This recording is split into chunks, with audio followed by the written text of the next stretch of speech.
তুলসী পত্র দ্বারা ভগবানের অর্চনা করা হচ্ছে। যে তুলসী কৃষ্ণ প্রেয়সী শ্রীপতি চরণে লপটানি, সেই ভগবান নারায়ণের উদ্দেশ্যে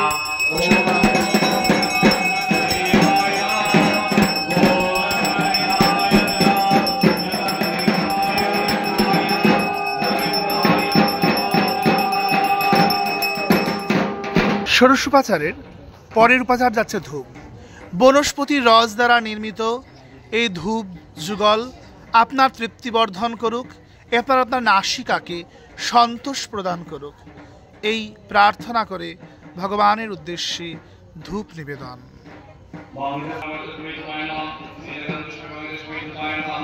বং মন্ত্র অর্থাৎ জলের মন্ত্র দ্বারা সর্বপ্রথম ধূপকে পরিশুদ্ধ করা, অতঃপর সেই ধূপ নিবেদন করা। বনস্পতি রসগন্ধ দিব্যাঢ্য সুমনহরা।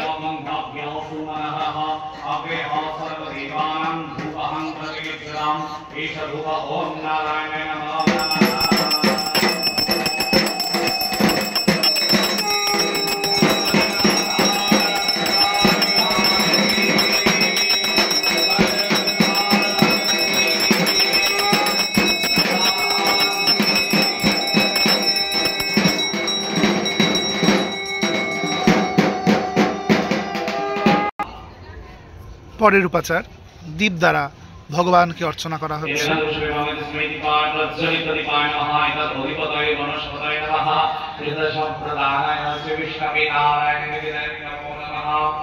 ওম সুপ্রভাস্যা মহাদীপঃ সর্বতোত্রিবিলাপঃ সবচন্দ্রো জ্যোতিদীপহং তদেশরং এষ দীপ ওম নমো নারায়ণায় নমো নমঃ।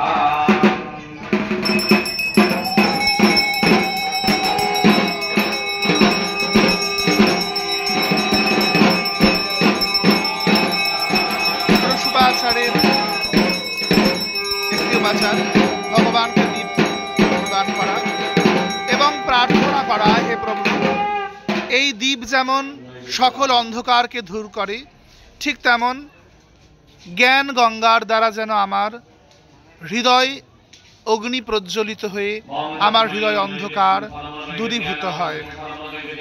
হে প্রভু, এই বিদুরের সম আয়োজন বা সুদামা বিপ্রের মতো আয়োজন বা শ্রীধর পণ্ডিতের মতো আয়োজন করেছি, তুমি কৃপা করে এটি গ্রহণ করো।